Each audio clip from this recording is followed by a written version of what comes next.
did you kill your son? Absolutely not, Steve. I made a lot of mistakes. I was really young. I did drugs when I was pregnant. Dakota was born 2.5 months early. He was born addicted to crack cocaine. He spent 6 weeks in the NICU. During this time, of course, CPS was immediately involved. They gave me a whole bunch of things that I needed to do, parenting classes, to comply with and get clean and get into treatment, to comply with whatever they asked me to do. I did that. At 6 weeks old, I was able to bring him home. Even though I brought him home, I continued to use. I was in the same environment, around the same people, continued to use. One night we got pulled over. We were in our town next to ours, got pulled over by the police. Jerry admitted to the police that we had been using cocaine. He was arrested on the spot. They let me go home. I was booked, but I wasn't taken to jail because he had priors for thefts and drug use. He went to jail. I had to stay at my mom's. A couple weeks later, there was no place for us to stay, like at my mom's, so we had to sleep on the living room floor. A couple weeks had gone by. The night of the 1st, September 1st, I was on the floor in the living room. It was about 9 o'clock at night, and there was no place for him to sleep. And because he was a crack baby, he cried a lot. There was no consoling him, even feeding him and changing him, keeping him warm. That wasn't enough. He would cry. And I knew that was part of the deal. I had done this damage. There was nothing I could do. All I could do was try to do the best that I could at the time. There was a recliner that was right next to me in the living room, and I had the recliner up, and I had him on that. But he was crying a lot, even though after I fed him at midnight, he was just crying. Finally, 2 o'clock in the morning, he settled down, fell asleep. At 4 a.m., I got up to feed him again. He was fine. He was eating and happy and alert, smiling. But then after I was done feeding him, I tried to settle him down to go to sleep. He did not want to go to sleep. I was waking everyone up in the house with his crying. So I found, looking around, trying to figure out what I could use. I tried to look for a drawer because I'd heard people had made beds out of drawers. But all I could find was this big, huge suitcase, like a big 2-foot by 3-foot suitcase. I opened it up. On the deep end, I put a soft, puffy blanket. And then I put him in that, and he wasn't crying anymore. He was just kind of fussing. So I was like, okay, he'll be okay. He'll self-soothe. And so I put him around the corner. Here's a bathroom right here. This is all open floor plan. And then I'm right here on the floor. I'm within earshot, okay? So I drifted off. He was, just fussing around. I drifted off. 8 o'clock in the morning, my mother woke me, and she was standing over me. And she said to me, Tanya, something's wrong with Dakota. And I jumped right up, and I noticed that his skin was very gray, and he did not look good at all. I'm like, Mom, we have to go. Right now, we're not going to wait for an ambulance because the hospital's 5 minutes away. Okay, so we drive to the hospital, and I got him on my lap. There's no car seat, okay, because I don't have time for a car seat. I got him on my lap, and I'm rubbing his chest because he stopped breathing in my arms. So I'm rubbing his chest, and I'm talking to him, please, maybe little short breaths in his nose and his mouth, trying to get him to come back. We arrived to the hospital. I ran in the hospital holding him in my arms, running, screaming for somebody to help me.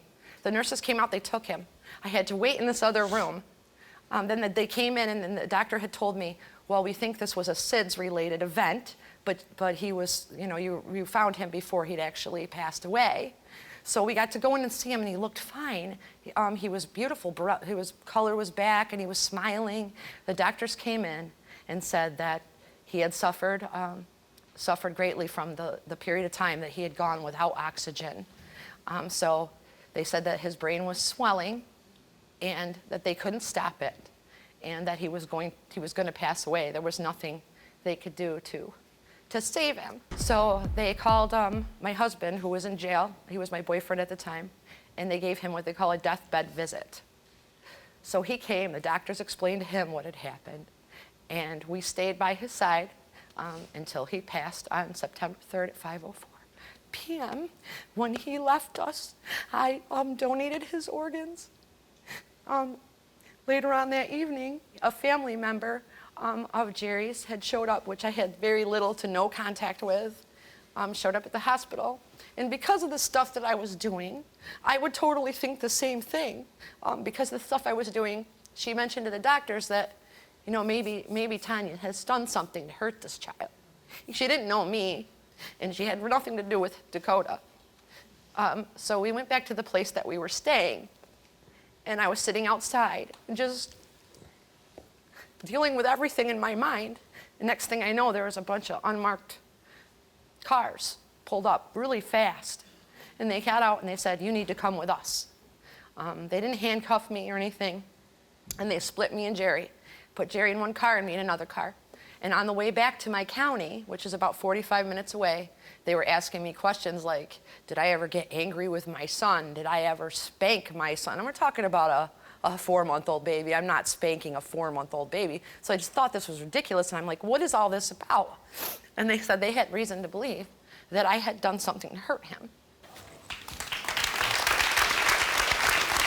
Where's it coming from? I blame you. You're gonna go to hell, bro. You put my son in... No, man. You put him in a suitcase. You did this. You put him. I'm sure you both would love to throw up dirt on each other and bring up things that we're not here for. We're here to find out whether you killed your son. That's right. You're right, Steve. Okay. I'm going to ask you one time, and then we're going to drop it. Yes, sir. Did you give your son that's here today cocaine? Yes, I did. Okay. 12 years old, too. What kind of father are you? I raised those boys while your ass sat and did drugs for 12 years. Why? You were just shooting up heroin. I didn't shoot Between nothing. your toes. I got a lie detector. I'll take it on a lie detector Okay. test. My son told me. Take a lie detector test. Yeah, why did you do that? Steve, my whole life, she has pulled... Just answer the question. Yeah. Because I was a piece of garbage, man. Sure. Okay, let's move on then. You're a piece of garbage.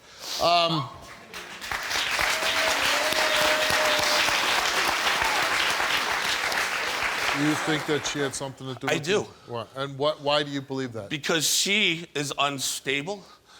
She is a liar, and I've seen how she is on drugs, man. I've seen it firsthand. She's frustrated. She doesn't know how to control herself, and every time Dakota cried, she did nothing but get frustrated about it. Well, let's bring up Kanoa. You know, this isn't about the two of you. This is about my brother, okay? You're right. We're not here to throw shade. We're not here to throw shade. You stop that.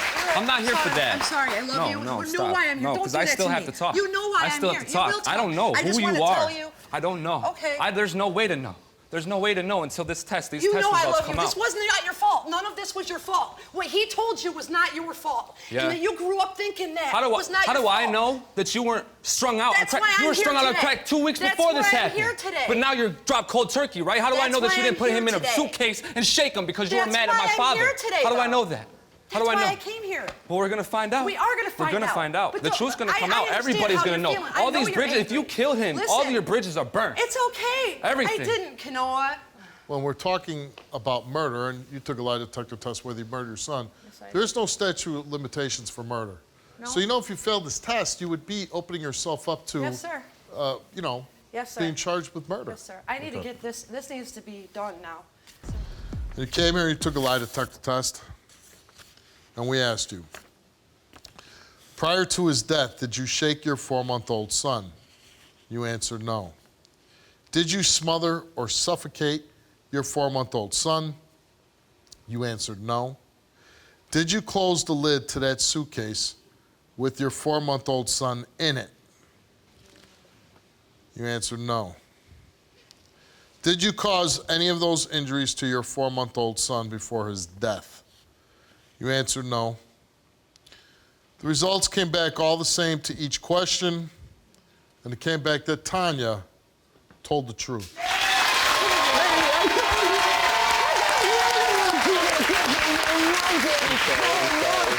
I'm sorry.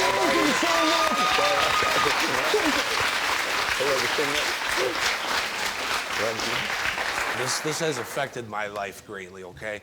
And I want to tell everybody, I am also clean and doing the best that I can to live a good life.